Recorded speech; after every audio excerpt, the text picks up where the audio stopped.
Shalom, selamat pagi sahabat Petra yang terkasih dalam Kristus. Sudahkah Anda mengasihi orang lain hari ini? Pada embun pagi hari ini, Rabu 7 Januari 2026, kita bersama membuka hari dengan sapaan Sabda Tuhan bersama saya, Pendeta Murtini Hehanusa dari Gereja Kristen Jawa Jatimulyo. Adapun tema renungan hari ini adalah Tuhan berkuasa. Tema ini didasarkan pada bacaan dari surat Efesus. Surat Efesus pasal 3 ayat 14-21. Mari kita siapkan hati dengan merendahkan diri di hadapan Allah bersama kita berdoa. Ya Tuhan Allah kami yang Maha Kasih, kami bersyukur bahwa di pagi yang indah ini, di tanggal 7 Januari ini, kami bersama-sama merasakan berkat Tuhan yang luar biasa dalam hidup kami. Meskipun mungkin di antara kami ada yang sedang sakit, tapi kami merasakan kasih Tuhan yang senantiasa menguatkan anak-anak-Mu.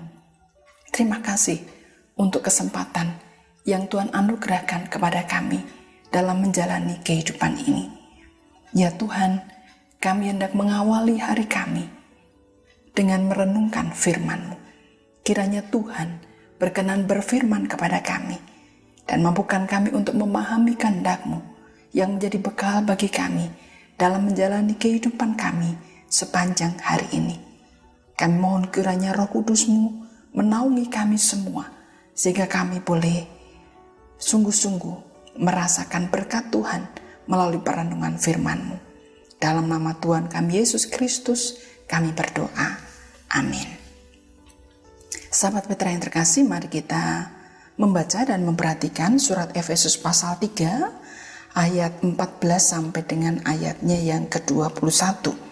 Surat Efesus pasal 3 ayat 14 sampai 21. Sebelum kita membaca ayat ini, saudara-saudara, perikop ini, perkenankan saya membacakan pengantar terlebih dahulu bahwa surat Efesus ini ditulis oleh Rasul Paulus ketika ia berada dalam penjara, dikirimkan kepada jemaat di Efesus. Nah, jemaat di Efesus ini adalah jemaat yang tinggal di kota pelabuhan yang penting di Asia Kecil waktu itu. Kalau zaman sekarang, itu posisinya di Turki modern gitu ya.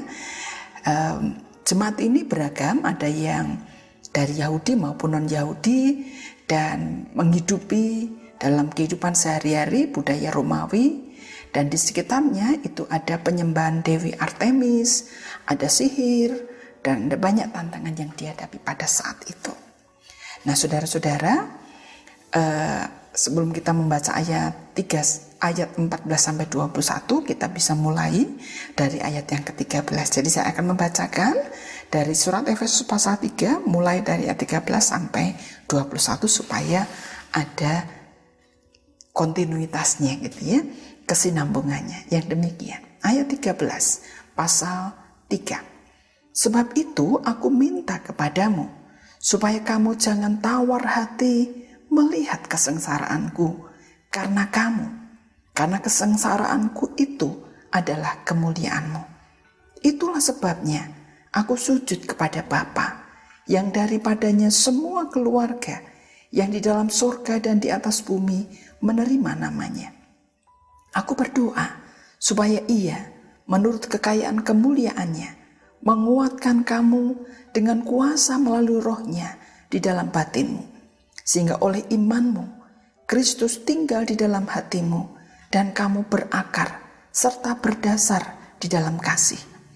Aku berdoa supaya kamu bersama-sama dengan semua orang kudus dapat memahami betapa lebarnya dan panjangnya dan tingginya dan dalamnya kasih Kristus, dan dapat mengenal kasih itu yang melampaui segala pengetahuan. Aku berdoa supaya kamu dipenuhi di dalam seluruh kepenuhan Allah, bagi Dia yang dapat melakukan jauh lebih banyak daripada yang kita doakan atau pikirkan, seperti yang ternyata dari kuasa yang bekerja di dalam kita. Bagi Dialah kemuliaan di dalam jemaat dan di dalam Kristus Yesus turun-temurun sampai selama-lamanya. Sahabat Petra yang terkasih, kalau kita membaca perikop ini, kita bisa memahami mengapa Rasul Paulus menyampaikan apa yang sudah kita baca tadi kepada jemaat di kota Efesus. Di tengah-tengah keberagaman komunitas jemaat di Efesus, ada orang Yahudi maupun non-Yahudi, dan pengaruh budaya-budaya yang ada di sekitarnya, kita bisa membayangkan bahwa jemaat pada saat itu rentan terhadap perbedaan pendapat. Karena budaya yang berbeda, karena ada asal-usul yang berbeda, karena kebiasaan yang berbeda, dan sebagainya. Di tengah-tengah kondisi yang semacam itu, Rasul Paulus meminta berdoa kepada Bapa supaya Roh Kudus menguatkan jemaat. Roh Kudus berkarya dalam batin jemaat dengan kuasanya, sehingga iman jemaat itu dikuatkan, sehingga jemaat bisa berakar di dalam Tuhan dan hidupnya berdasarkan kasih.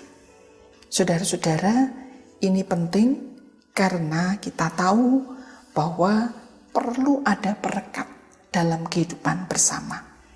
Perlu ada yang merekat relasi satu dengan yang lain. Apalagi di tengah-tengah perbedaan yang ada di jemaat Efesus. Saudara-saudara, sahabat Petra yang terkasih, menurut saya komunitas Kristen di Efesus ini tidak jauh berbeda dengan kita. Dalam arti bahwa perbedaan yang ada itu juga kita alami dalam kehidupan kita sehari-hari. Apalagi kita yang berada di Yogyakarta, di mana Yogyakarta adalah Indonesia kecil di dalam kehidupan bersama ini.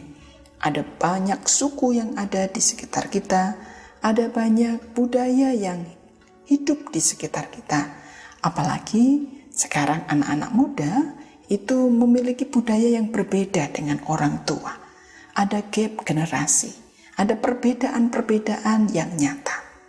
Saudara, selain itu kita sadar juga bahwa perbedaan-perbedaan itu juga bisa terjadi dalam kehidupan bersama, karena setiap orang punya karakter, sifat, kebiasaan yang berbeda-beda.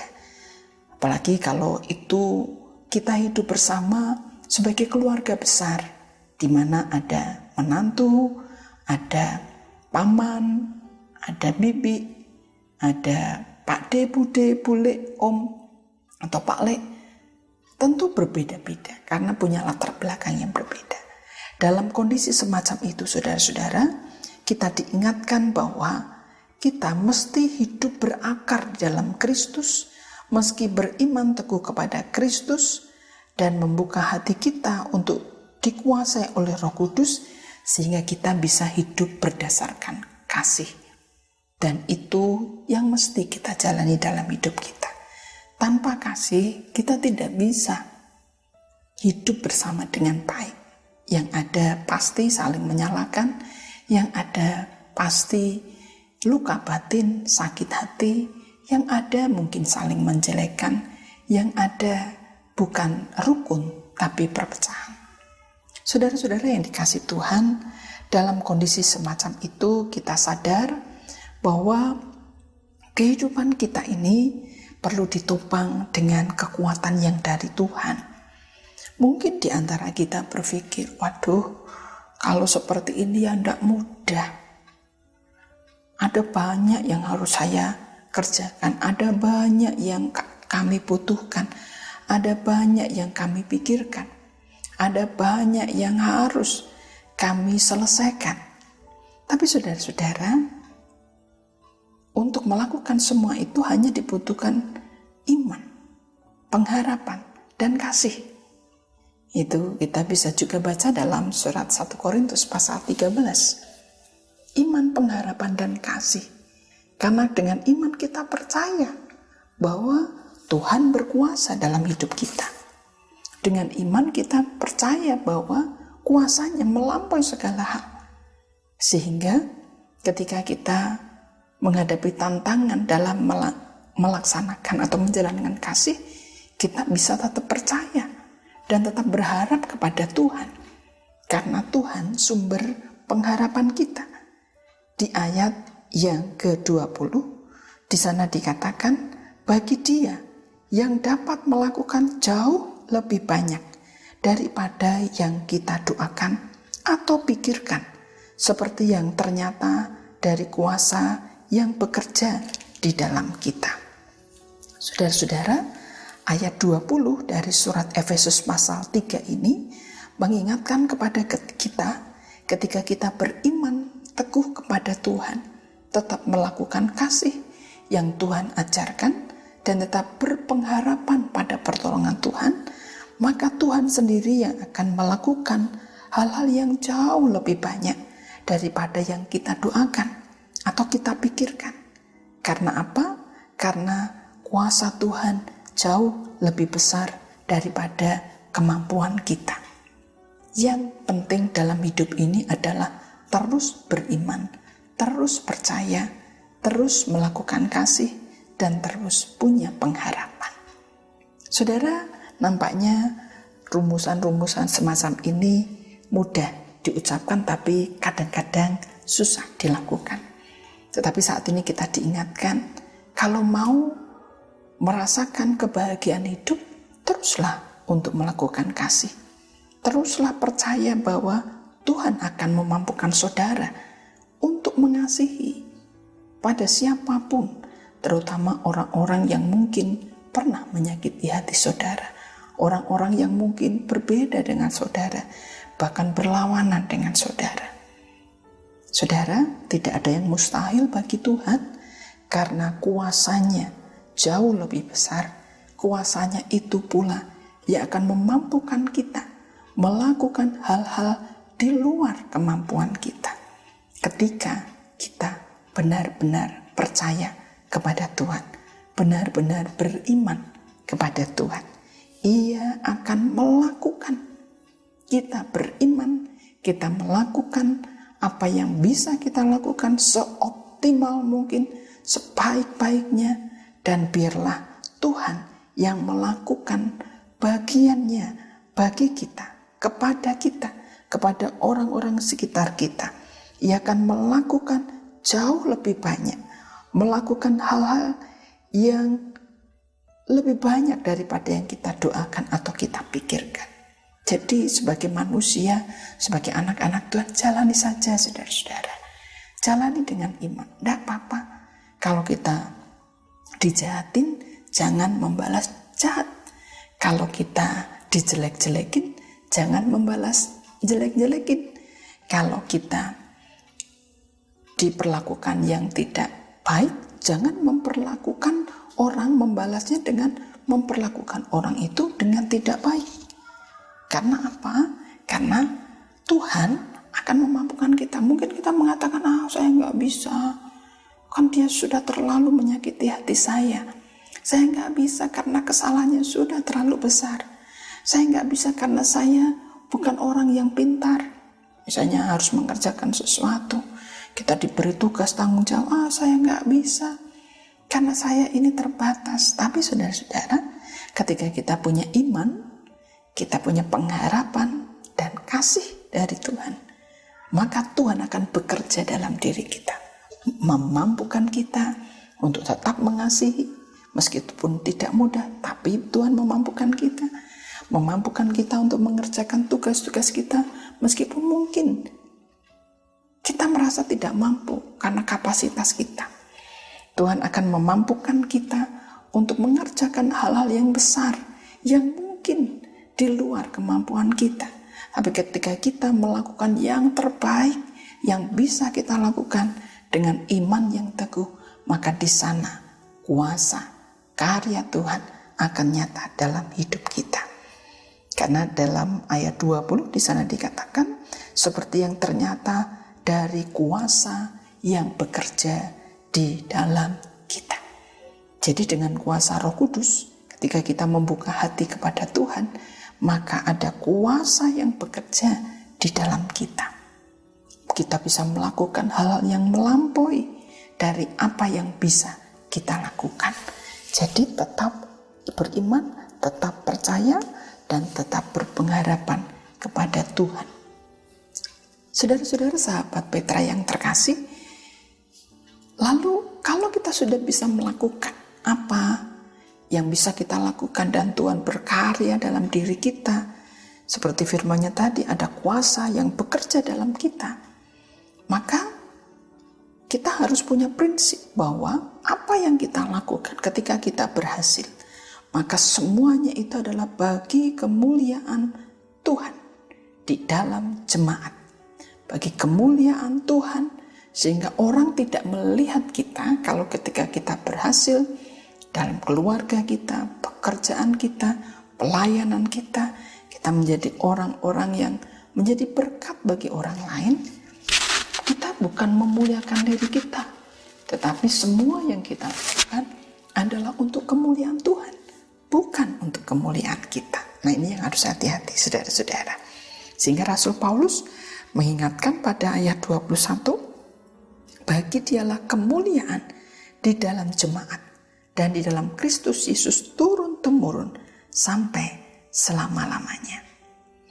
Sahabat Petra yang terkasih, untuk bisa merasakan pekerjaan Tuhan dalam hidup kita, kuasa Tuhan yang bekerja dalam diri kita, maka kita perlu terus berdoa agar kita bisa mengenal kuasa kasih Tuhan itu, mengenal kuasa yang bekerja dalam diri kita. Caranya gimana, saudara-saudara? Caranya adalah kita bisa mendeteksinya. Kalau itu baik, benar, maka itu adalah kuasa Tuhan. Tapi kalau itu tidak baik dan tidak benar, suara dalam hati kita, motivasi-motivasi dalam diri kita yang tidak baik, itu bukan dari Tuhan. Sehingga kita mesti terus berdoa seperti doa Rasul Paulus kepada jemaat di Efesus, supaya kita mengenal kasih Tuhan, mengenal suara Tuhan, sehingga kita tahu apa yang harus kita lakukan. Ada banyak suara-suara dalam hati kita, saudara-saudara, tetapi kita harus mendeteksinya, kita harus mengenalinya, sehingga kita tidak tersesat. Saudara-saudara, ayat 18 di surat Efesus pasal 3 dan ayat 19 di sana dikatakan, aku berdoa supaya kamu bersama-sama dengan semua orang kudus dapat memahami betapa lebarnya dan panjangnya dan tingginya dan dalamnya kasih Kristus, dan dapat mengenal kasih itu yang melampaui segala pengetahuan. Aku berdoa supaya kamu dipenuhi dalam seluruh kepenuhan Allah. Saudara-saudara, kita membutuhkan komunitas, kita membutuhkan saudara-saudara seiman untuk kita bersekutu, untuk kita saling menguatkan, untuk kita memahami karya-karya Tuhan dalam kehidupan kita, untuk memahami apa yang Tuhan lakukan, kerjakan dalam hidup kita. Ayat 18 di sana dikatakan supaya kamu bersama-sama dengan semua orang kudus. Ini bicara tentang persekutuan anak-anak Tuhan, di mana dalam persekutuan itu kita dapat memahami betapa lebarnya, panjangnya, dan tingginya dan dalamnya kasih Kristus. Kita nggak bisa sendiri, saudara-saudara. Carilah orang-orang yang bisa menjadi sahabat bagi saudara-saudara, terutama saudara-saudara seiman, sehingga iman kita bertumbuh. Kita bisa berbagi kekuatan kesaksian iman, merasakan kasih Tuhan dalam hidup kita. Ayat yang ke-19, dan dapat mengenal kasih itu yang melampaui segala pengetahuan. Aku berdoa supaya kamu dipenuhi di dalam seluruh kepenuhan Allah. Kiranya Tuhan menolong kita semua untuk dapat terus bertumbuh di dalam Tuhan, berakar di dalam Tuhan, di tengah-tengah segala tantangan yang ada. Mungkin persekutuan sebagai saudara-saudara seiman tidak harus orang lain, tapi juga anggota keluarga kita. cucu, Bapak Ibu yang sudah punya cucu, mungkin anak-anak, saudara-saudara, tetangga, saudara-saudara di gereja, bisa menjadi sahabat untuk kita mengenal kuasa kasih Tuhan yang begitu besar yang bekerja dalam diri kita, sehingga kita tetap teguh dalam iman, dalam pengharapan, dan dalam kasih. Tuhan memberkati kita. Amin. Mari kita berdoa. Tuhan, kami bersyukur untuk firman yang boleh kami renungkan bersama. Tolonglah kami ya Tuhan untuk dapat melakukan apa yang Engkau telah ajarkan kepada kami. Bimbing kami untuk percaya bahwa Tuhan berkuasa atas segala sesuatu. Tugas kami adalah melakukan yang terbaik sebagai anak-anak-Mu dan percaya sungguh kepada Tuhan dan terus berharap kepada Tuhan. Terima kasih Tuhan untuk firman-Mu. Kami akan mengawali hari kami, berkati pekerjaan-pekerjaan kami, berkati tugas-tugas kami, berkati kehidupan pribadi, rumah tangga kami, karuniakanlah kesehatan, kekuatan bagi kami, karuniakanlah segala yang terbaik bagi kami dan keluarga kami. Berkati gereja-gereja Tuhan, berkati para pelayan Tuhan dimanapun berada, berkati secara khusus Radio Petra, semua yang melayani di Radio Petra, Tuhan kiranya berkenan memberkati. Terima kasih Tuhan, kami serahkan hidup kami sepenuhnya dalam berkat-Mu. Semuanya kami panjatkan dalam nama Tuhan kami Yesus Kristus yang mengajar kami berdoa Bapa kami.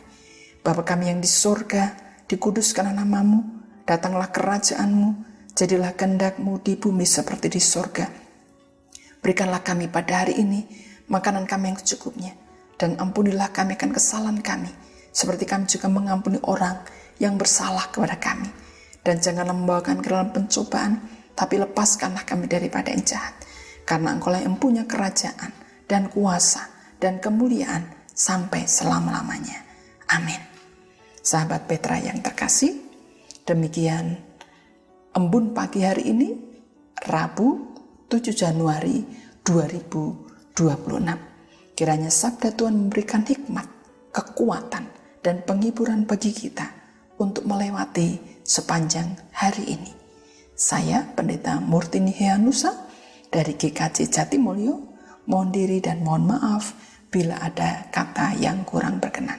Sahabat Petra, selamat mengasihi orang lain hari ini. Tuhan Yesus memberkati.